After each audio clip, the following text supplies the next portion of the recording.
जय हिंद साथियों, मैं उत्तम चौहान आप सभी का पिनक्कल के ऑनलाइन प्लेटफॉर्म पर स्वागत करता हूं। मैं आशा करता हूं कि आप सभी खुश हैं, स्वस्थ हैं और अपनी तैयारी बहुत ही बेहतरीन तरीके से कर रही हैं।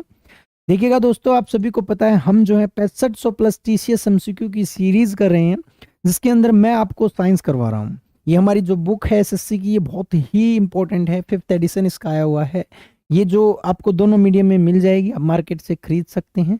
जो भी स्टूडेंट एसएससी की तैयारी कर रहा है उसके लिए ये बहुत ही इंपॉर्टेंट है, क्योंकि एसएससी टीसीएस जो है वो हमेशा प्रीवियस ईयर क्वेश्चंस को रिपीट करता है, और हम उन रिपीटेड क्वेश्चंस को एक्सप्लेन कर रही हैं ताकि आने वाले समय में आपको पता चले कि क्वेश्चंस कैसे आएंगे। तो मैं आपको साथ ही साथ इन क्वेश्चंस को तो करवा ही रहा हूं, तो उसके साथ साथ जो है कुछ एनालिसिस भी करवा रहा हूं कि आपको ऐसे जो है क्वेश्चंस को करना है।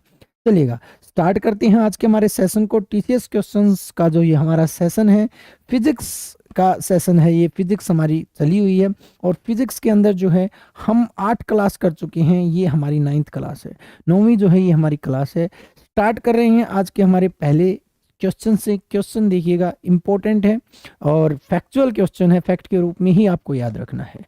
Which among the following is a unit of measurement that describes the rate at which the universe is expanding?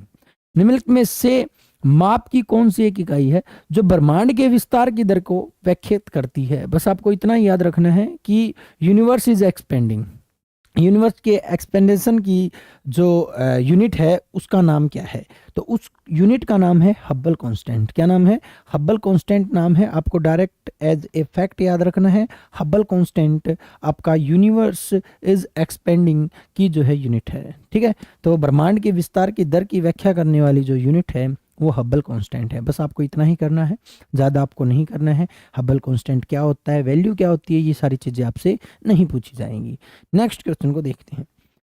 Match the columns, आपको ए को बी से मैच करना है। ऐसा जो क्वेश्चन होते हैं इनमें अगर आपको एक बी आता है ना, तो आपका क्वेश्चन जो है इजीली हो जाता है। यूनिट्स के लिए मैं आपको बता चुका हूँ पिछली क्लास में, बहुत ही इंपॉर्टेंट है यूनिट्स। देखिएगा, इलेक्ट्रिक करंट की यूनिट एम्पियर है, सभी को पता है। यानी कि एक का तो आपका डी हो गया, एक का डी हो गया। देखो, एक का डी, एक का डी, एक का डी, एक का डी, ऑप्शन सी। एक ही यूनिट से आपका जो है आंसर मिल गया। देखने में क्वेश्चन बहुत ही मुश्किल लग रहा था, बट बहुत ही आसान है।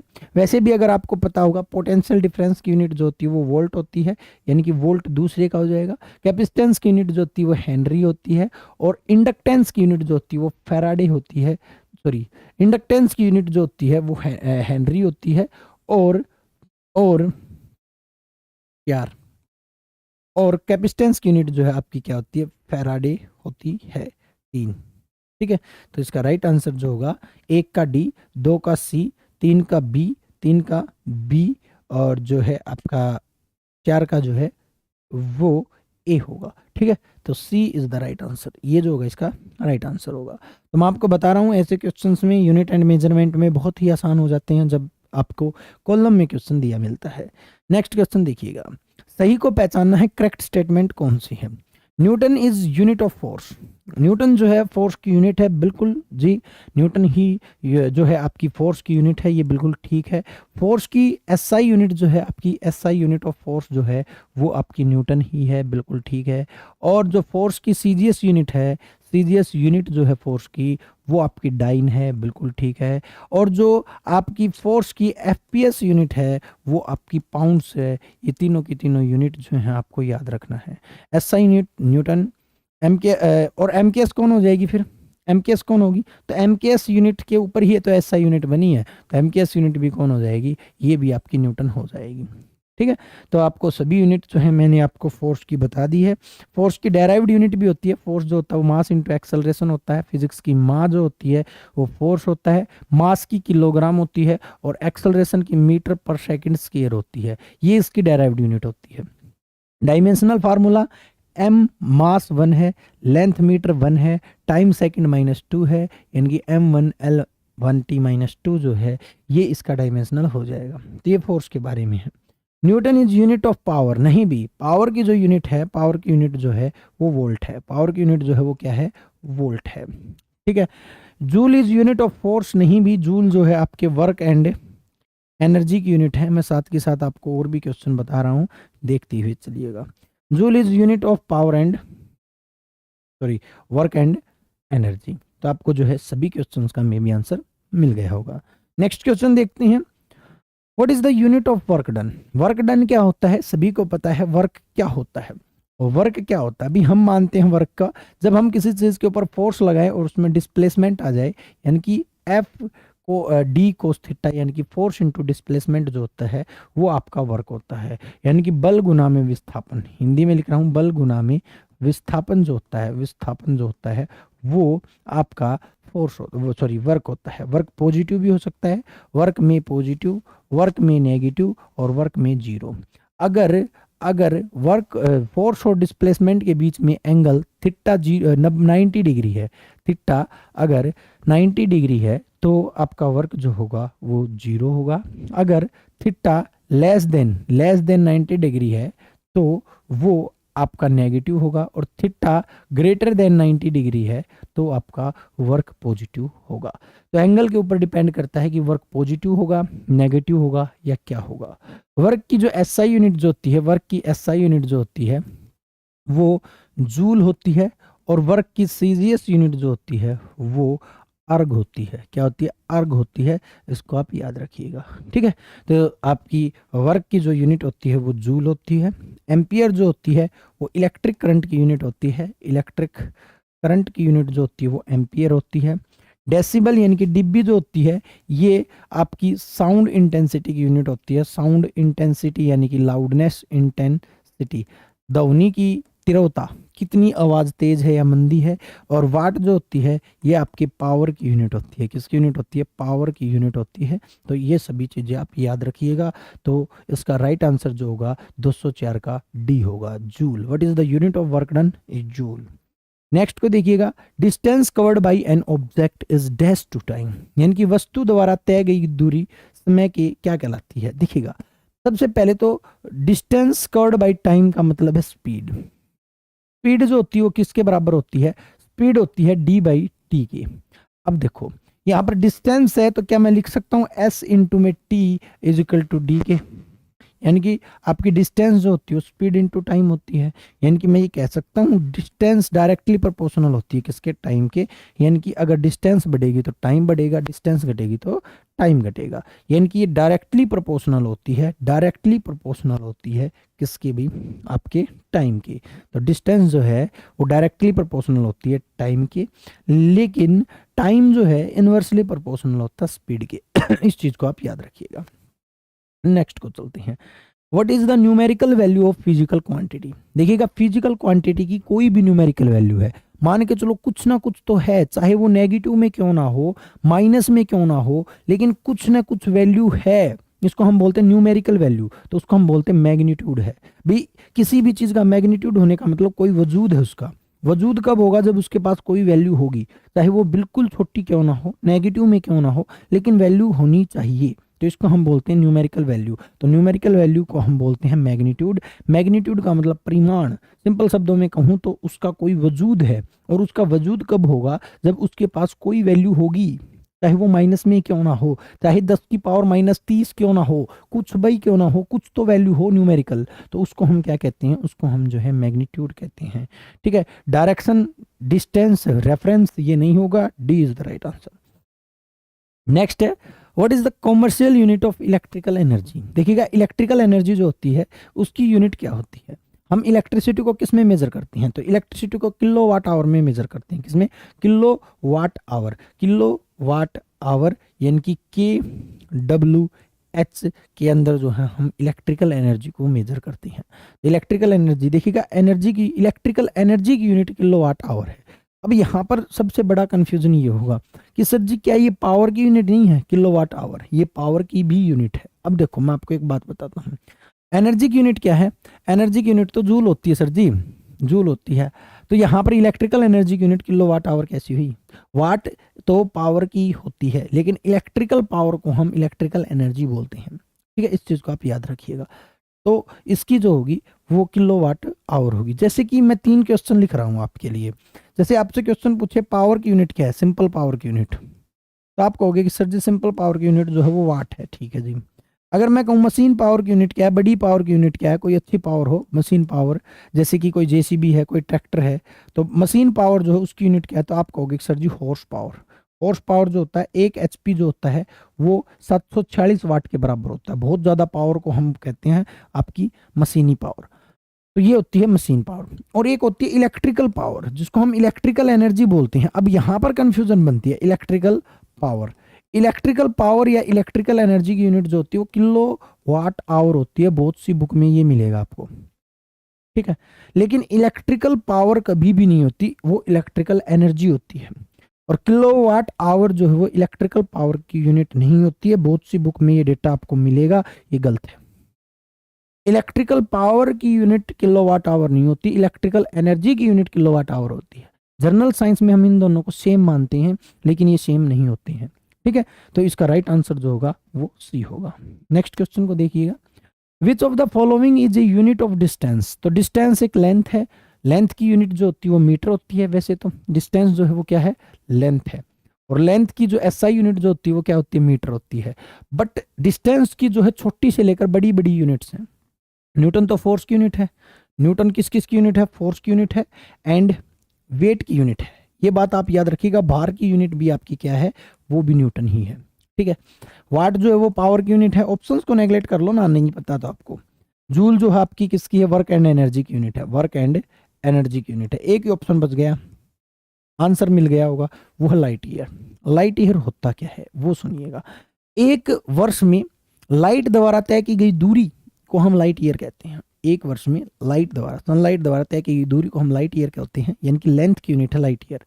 और एक लाइट ईयर जो है, 1 लाइट ईयर जो होता है वो किसके बराबर होता है, 1 लाइट ईयर जो है 9.46 इंटू 10⁻15 मीटर के बराबर होता है। ये बहुत ही इंपॉर्टेंट डेटा है, ठीक है। ये लंबाई की या डिस्टेंस की यूनिट है, लेंथ की यूनिट है, बड़ी यूनिट है। सबसे बड़ी लेंथ की यूनिट जो होती है वो आपकी पारसेक होती है। पारसेक, पारसेक जो होती है वो लेंथ की सबसे बड़ी यूनिट होती है। और एक पारसेक जो होता है वो 3.08 इंटू 10⁻16 मीटर के बराबर होता है, 16 मीटर के बराबर होता है। यहां पर देखो, ये जो पारसेक जो है वो लॉन्गेस्ट यूनिट ऑफ डिस्टेंस, यानी कि सबसे बड़ी डिस्टेंस की सबसे बड़ी, लॉन्गेस्ट तो नहीं कहूंगा, लार्जेस्ट कहूंगा, लार्जेस्ट यूनिट ऑफ लार्जेस्ट, सबसे बड़ी जो है वो आपकी पारसेक है। दूरी की सबसे बड़ी इकाई जो है, लेंथ की सबसे बड़ी इकाई जो है वो पारसेक है। और एक पारसेक 3.08 10⁻16 मीटर के बराबर होता है।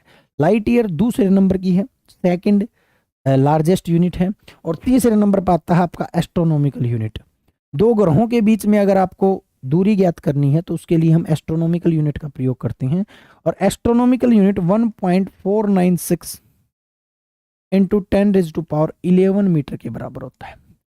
यहां पर एक कंफ्यूजन बहुत बड़ा बनाता है एग्जामिनर, जब एग्जाम में क्वेश्चन देता है इसको किलोमीटर में कन्वर्ट कर देता है। 3.08 इंटू 10⁻13 किलोमीटर हो जाएगा ये। और इसको जब मैं किलोमीटर में कन्वर्ट करूंगा तो 9.46 इंटू 10⁻12 किलोमीटर हो जाएगा। क्योंकि 1 किलोमीटर में 1000 मीटर होते हैं, 1000 का मतलब 3 10 जो हैं वो कम हो जाएंगे। यहां पर अगर मैं करूंगा तो ये 1.496 इंटू 10⁻8 किलोमीटर हो जाएगा। तो यहां पर एग्जामिनर किलोमीटर में जब वैल्यू दे देता है तो हम कंफ्यूज हो जाते हैं।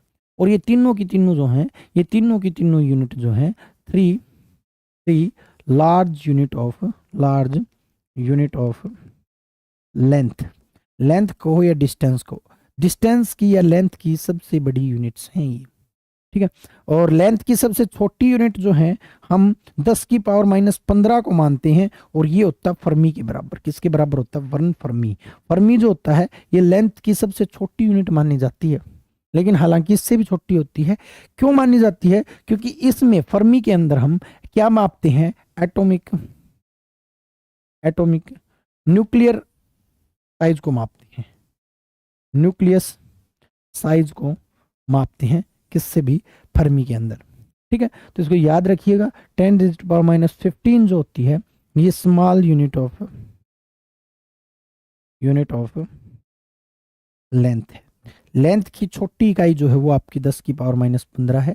इससे छोटी भी होती है, 10 की पावर माइनस 30 भी होती है, 18 भी होती है, 21 भी होती है, 24 भी होती है माइनस में, बट माइनस 15 हम सबसे छोटी मानते हैं। एग्जाम में इसी से क्वेश्चन पूछा जाता है कि 1 फर्मी किसके बराबर होता है, या फिर आपसे पूछेगा smallest unit of length is, तो फर्मी ही ऑप्शन में मिलेगा, तो फर्मी ही आंसर होता है। ठीक है, तो ये जो है आपसे बड़ी और छोटी यूनिट से क्वेश्चन पूछे जा सकते हैं, ये आप दे सकते हो। ये जो क्वेश्चन था ये आपके सीजीएल के एग्जाम का क्वेश्चन था। नेक्स्ट क्वेश्चन पर आते हैं।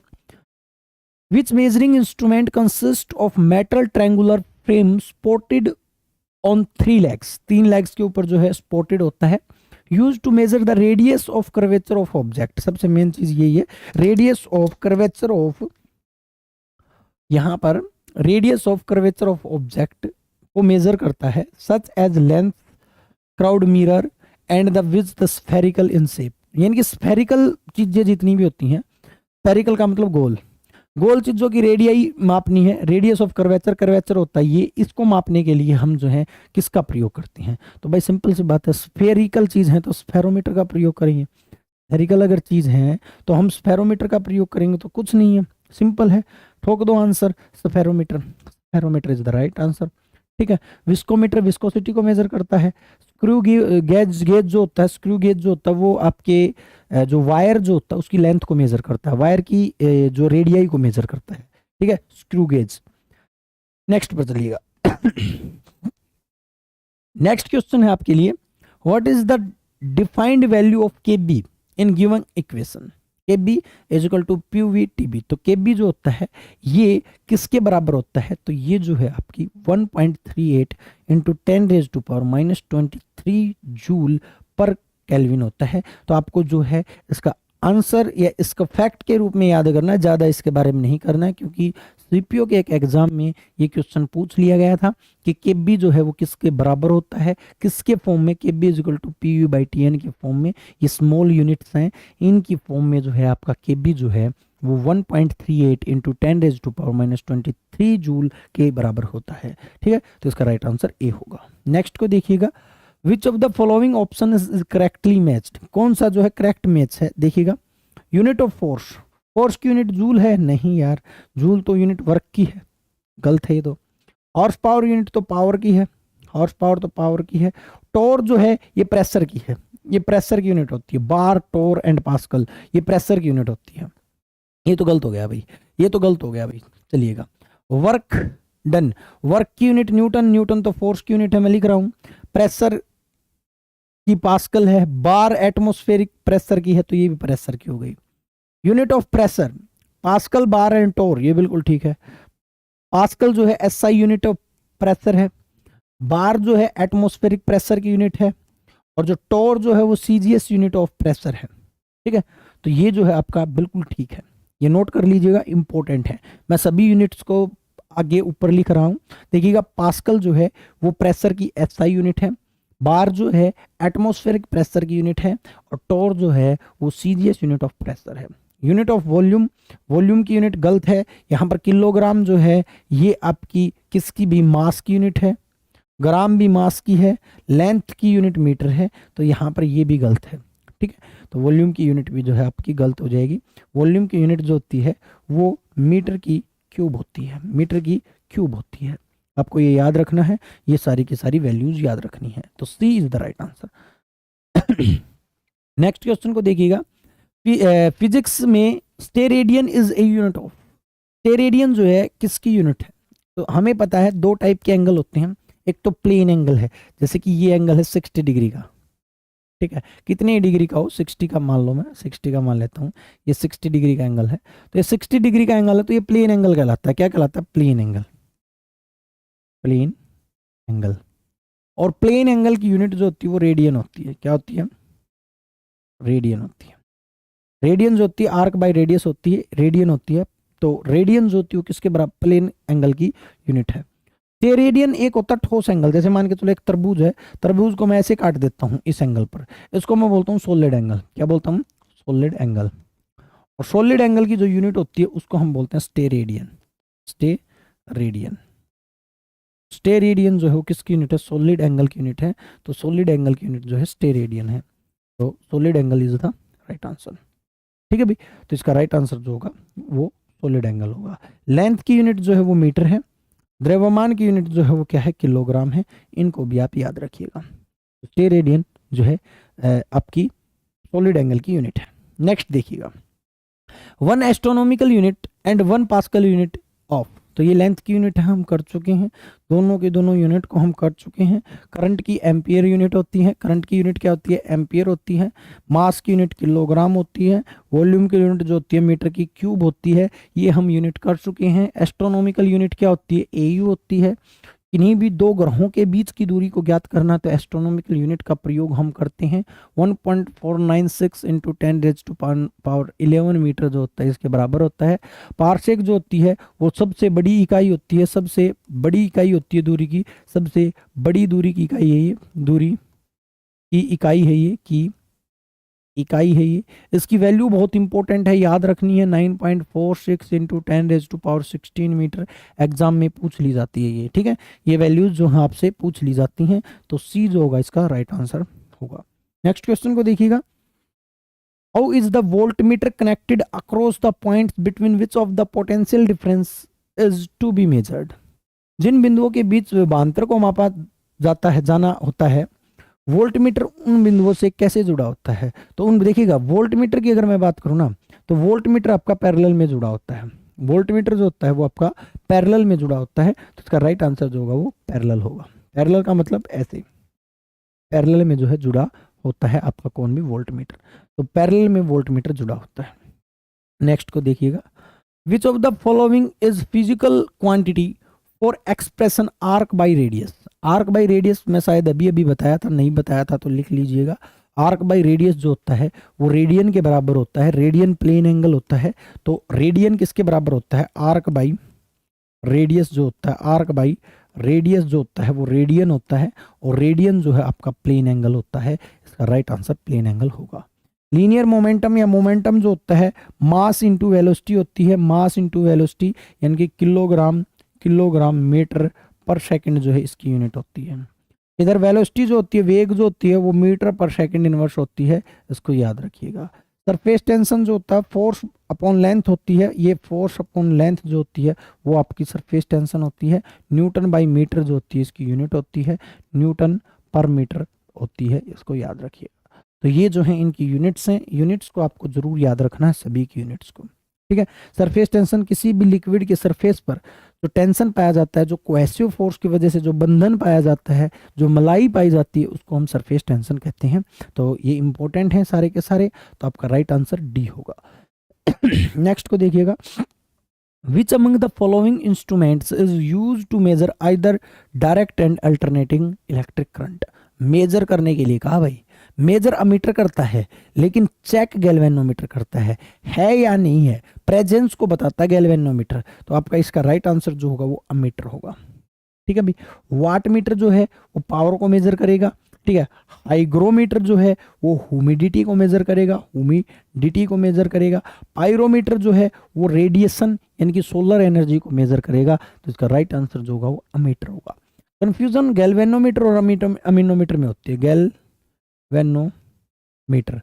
गैल्वेनोमीटर जो होता है ना, वो आपके किसको मेजर करता है, केवल प्रेजेंस को मेजर करता है। किसकी प्रेजेंस को, कि इलेक्ट्रिक करंट है या नहीं है, इसको मेजर करता है आपका कौन भी गैल्वेनोमीटर, ठीक है। लेकिन कितना है उसकी वैल्यू कौन मेजर करेगा, वो आपको मेजर करेगा अमीटर। नेक्स्ट को देखिएगा, of the unit mentioned in the option which one of the largest of compare to other. सबसे बड़ी जो है वो कौन सी है, ये आपको देखना है। चलिएगा देखते हैं। हेक्टो, हंड्रेड क्या है, 10 गुणा में 10 यानी कि 10 की पावर 2। डेक्का का मतलब 10।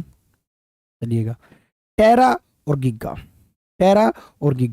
गिग्गा का मतलब 10 की पावर 9, टेरा का मतलब 10 की पावर 12।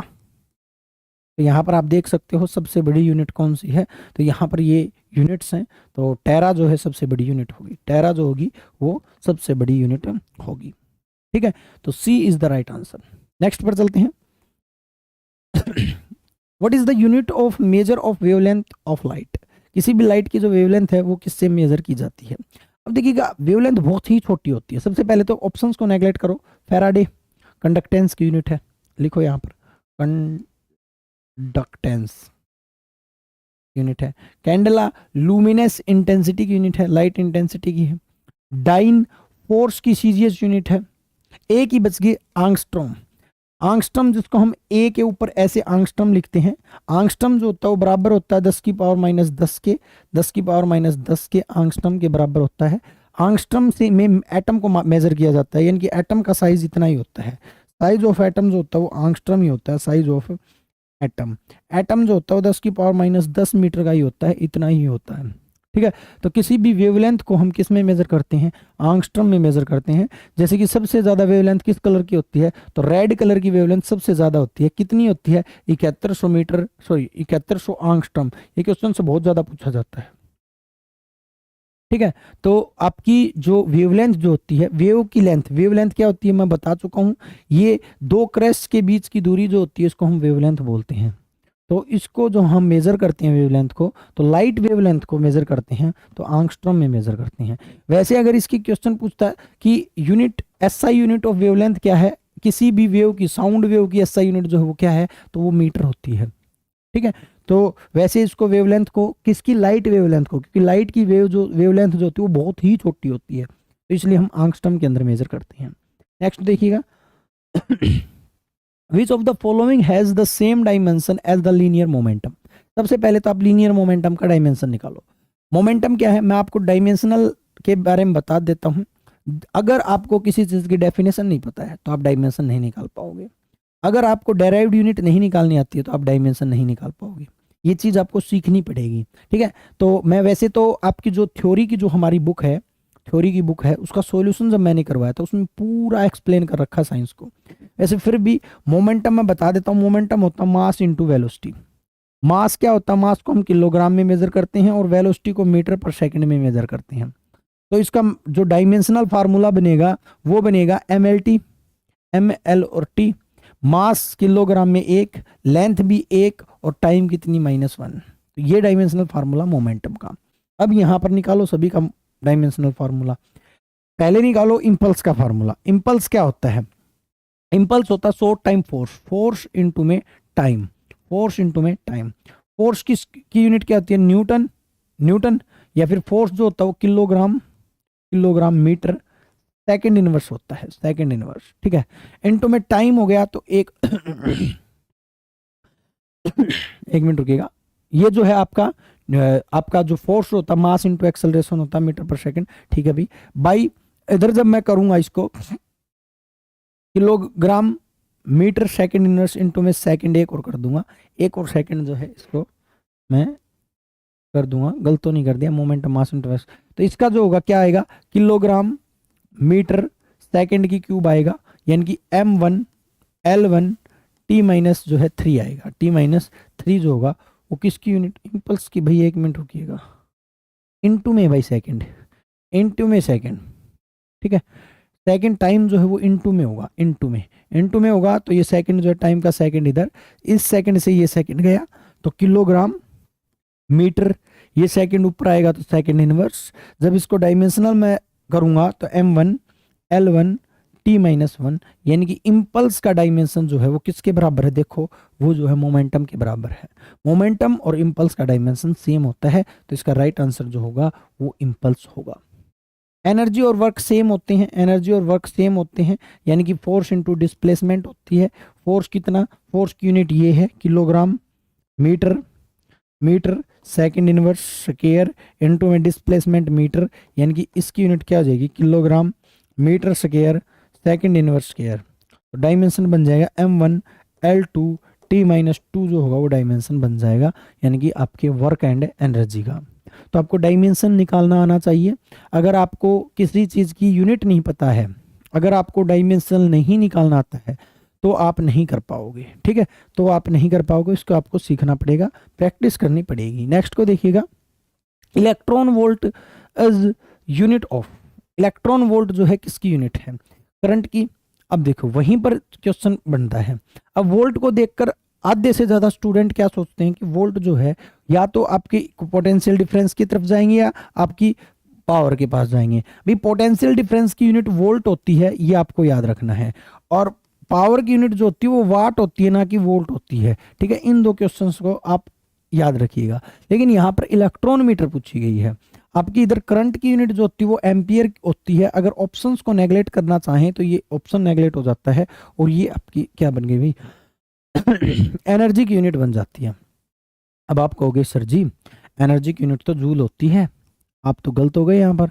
अब मेरी सुनो, एनर्जी की यूनिट जूल होती है, लेकिन ये जो है आपकी एनर्जी जो है आपकी, ये एटॉमिक एनर्जी है। जो एटॉमिक एनर्जी जो होती है, रेडिएंट एनर्जी जो होती है, उसकी यूनिट होती है आपकी कौन भी, electron volt. Electron volt is atomic energy. Atomic energy की यूनिट जो है, एटॉमिक एनर्जी की यूनिट जो होती है वो आपकी इलेक्ट्रॉन वोल्ट होती है। तो इसका राइट आंसर जो होगा वो बी होगा। चलिएगा नेक्स्ट क्वेश्चन को देखते हैं। Svedberg unit is a unit of, आपका स्वेडबर्ग यूनिट जो होती है वो क्या होती है मैं बता देता हूँ। 10⁻13 को 13 सेकंड को हम क्या बोलते हैं, इसको हम जो है स्वेडबर्ग बोलते हैं। स्वेडबर्ग किसके बराबर होता है, स्वेडबर्ग का सिंबल जो होता है वो एस होता है। ये क्वेश्चन पूछ सकता है। एस जो होता है वो बराबर होता है 10⁻13 सेकंड के। और जो आपका स्वेडबर्ग जो है वो किसकी यूनिट होती है, ये आपके टाइम की यूनिट होती है। किसकी यूनिट होती है, टाइम की यूनिट होती है।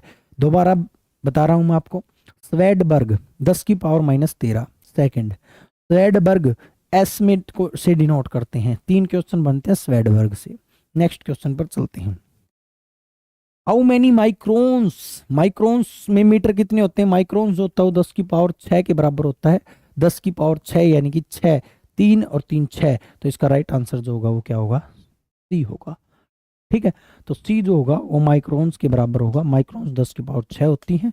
तो ये याद रखनी है, स्मॉल और लार्ज यूनिट्स हैं, इनको आपको पता होना चाहिए। माइक्रोन, डेका, वेक्का, ये सारी चीजें जो हैं आपको याद होनी चाहिए। नेक्स्ट देखिए, which of the following is SI unit of measuring the amount of substance. ये आपकी एक एसआई यूनिट है, ये आपकी एक फंडामेंटल यूनिट है। Fundamental unit, unit fundamental unit वे होती हैं, मूल इकाइयां जिनको हम बोलते हैं, जिनमें कोई भी बदलाव संभव नहीं होता है। जो यूनिट है वही रहेंगी। फंडामेंटल यूनिट मेनली 7 होती हैं, 7 प्लस में 2 कर लेना। 2 जो होती हैं एब्सोल्यूट फंडामेंटल यूनिट होती हैं।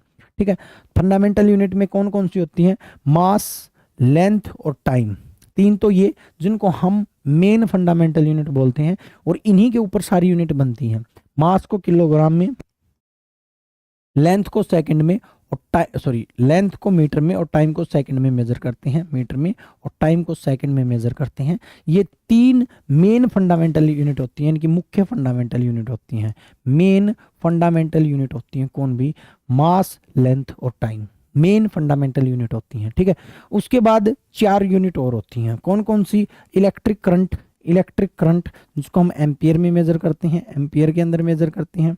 टेम्परेचर जिसको हम केल्विन में मेजर करते हैं, ये इंपॉर्टेंट है अभी, सारी की सारी याद रखिएगा। और चौथी जो है वो आपकी लुमिनस इंटेंसिटी, लाइट इंटेंसिटी, जिसको कैंडेला में मेजर करते हैं। और जो आपकी 7वीं जो है वो आपकी यूनिट होती है मोल, अमाउंट ऑफ सब्सटेंस, यानी कि 1 मोल, 1 मोल बराबर होता है किसके, 6.022 इंटू 10⁻23 एटम। इतने एटम मिलकर 1 मोल को बनाते हैं, और ये 1 मोल जो होता है वो अमाउंट ऑफ सब्सटेंस होता है। ये 7 यूनिट ऐसी हैं जिनमें किसी भी प्रकार का कोई भी बदलाव हम नहीं कर सकते हैं, एक को छोड़कर। हम यहाँ पर जो इलेक्ट्रिक करंट है इसकी यूनिट एम्पियर होती है, लेकिन इलेक्ट्रिक करंट को Q/T की फॉर्म में लिख सकते हैं। बदलाव इसमें भी नहीं कर सकते, एम्पियर में बदलाव नहीं कर सकते, लेकिन इसको लिख सकते हैं Q/T की फॉर्म में। 2 एब्सोल्यूट फंडामेंटल यूनिट होती हैं, एब्सोल्यूट फंडामेंटल यूनिट होती हैं, जिसमें एक तो होती है सॉलिड एंगल, सॉलिड एंगल, और एक होती है प्लेन एंगल, प्लेन एंगल जिसको हम रेडियन में लिखते हैं, रेडियन में लिखते हैं। और दूसरा होता है आपका सॉलिड एंगल, सॉलिड एंगल जिसको हम स्टे रेडियन में लिखते हैं, स्टे रेडियन जो है यूनिट होती है। ठीक है, तो इस टाइप से आपकी कुल 9 फंडामेंटल यूनिट होती हैं। ठीक है, फंडामेंटल यूनिट से कई दफा जो है एग्जाम में हम क्वेश्चन गलत करते हैं। देखिए क्वेश्चन पूछेगा मेन फंडामेंटल यूनिट कितनी होती हैं, तो 3 करना आपको। ठीक है, आपसे क्वेश्चन पूछे कुल फंडामेंटल यूनिट कितनी होती हैं, अगर ऑप्शन में 9 हो तो आपको 9 करना है, अगर ऑप्शन में 7 हो तो आपको 7 करना है। अगर ऑप्शन में दोनों हो तो आपको 9 करना है। कौन करना है? 9, क्योंकि कुल बात की है तो कुल 9 ही होती हैं। अगर आपसे पूछे एब्सोल्यूट फंडामेंटल यूनिट कितनी होती है तो आपको केवल 2 करना है। एब्सोल्यूट फंडामेंटल केवल 2 होती हैं। ठीक है, तो यहाँ पर अमाउंट की बात की है तो वो मोल होता है। किसके बराबर होता है? मोल के बराबर होता है। अमाउंट ऑफ सब्सटेंस की जो यूनिट होती है वो मोल होती है। चलिएगा नेक्स्ट क्वेश्चन को देखते हैं। वेबर पर सेकंड इज यूनिट ऑफ। अब देखिएगा वेबर पर सेकंड की बात की गई है। वेबर पर सेकंड जो है वो किसके बराबर होता है? तो ऑप्शंस को नेगलेक्ट करें तो मे भी अच्छा रहेगा, जो है इससे जो है इजीली जो है हम कर पाएंगे। देखिएगा ऑप्शंस को नेगलेक्ट करते हैं। एम्पियर की यूनिट जो होती है, एम्पियर किसकी होती है? इलेक्ट्रिक करंट की होती है। ठीक है जी, ठीक है। तो वेबर पर सेकंड बात की गई है। ओम जो होती है वो रेजिस्टेंस की यूनिट होती है। रेजिस्टेंस की यूनिट होती है, प्रतिरोध की यूनिट होती है। कुलाम जो है वो चार्ज की यूनिट होती है, यानी कि आवेश की यूनिट होती है। वोल्ट जो होती है ना, वोल्ट जो पोटेंशियल डिफरेंस की यूनिट होती है, और ये जो है वेबर पर सेकंड के बराबर होती है। वोल्ट जो होती है वो बराबर होती है वेबर पर सेकंड के। वेबर पर सेकंड के जो है बराबर होती है, इसको याद रखिएगा। ठीक है, तो इसका राइट आंसर जो होगा वो ए होगा। क्या होगा भाई? ए होगा। नेक्स्ट को देखिएगा। In term of SI prefix 10 raised to power minus 15 is called. देखिएगा बहुत ही इंपॉर्टेंट है, कुछ करना पड़ेगा यहाँ पर। पहले जो पता है उनको देख लीजिएगा। पता किस किस का है? ऑक्टो जो होता है वो 10 की पावर माइनस 18 होता है। फेम्टो 10 की पावर माइनस 15 होता है। उसके बाद योक्टो 10 की पावर माइनस 12 होता है। और जेप्टो जो होता है 10 की पावर माइनस 24 होता है। मे बी इतना ही होता है। ठीक है, ठीक है, हाँ। लेकिन आपको ये कंफर्म है मुझे कि जो 10 की पावर माइनस 15 जो होता है इसको फेम्टो बोलते हैं। ये बिल्कुल क्लियर है, ये बिल्कुल ठीक है। फेम्टो बोलते हैं इसको। क्या बोलते हैं? फेम्टो जो होता है वो 10 की पावर माइनस 15 के बराबर होता है। ठीक है, तो इसमें 1 मिनट के लिए मैं आपसे चाहूंगा, जो आपका योक्टो जो होता है, योक्टो 10 की पावर 24 होता है, ये कंफ्यूजन में था। जेप्टो 21 होता है। ठीक है, 1 मिनट रुकिएगा भाई। जेप्टो जो है ये थोड़ा गड़बड़ होगी, ये मैं सोच ही रहा था। 10 की पावर माइनस 21 होता है, ये 10 की पावर माइनस 24 होता है। कौन भी? आपका योक्टो। ठीक है, तो ये जो है आपको ठीक कर लेना है, ये आपका जो है आंसर हो जाएगा। तो ये थे भाई आपके 25 क्वेश्चन, जो हमने लगभग सारे के सारे कंप्लीट कर लिए हैं। बेहतरीन तरीके से जो है हमने इनको देख लिया है। तो यूनिट एंड मेजरमेंट से मैं दोबारा कह देता हूँ आपको, यहाँ से क्वेश्चन आने की संभावना बहुत ज़्यादा होती है। तो आपको छोटी से लेकर बड़ी सारी की सारी यूनिट्स जो है आपको करनी है। तो आज के लिए इतना ही। चाहेंगे जाने की अनुमति और मिलेंगे हमारे नेक्स्ट लेक्चर के साथ। जय हिंद साथियों, जय भारत।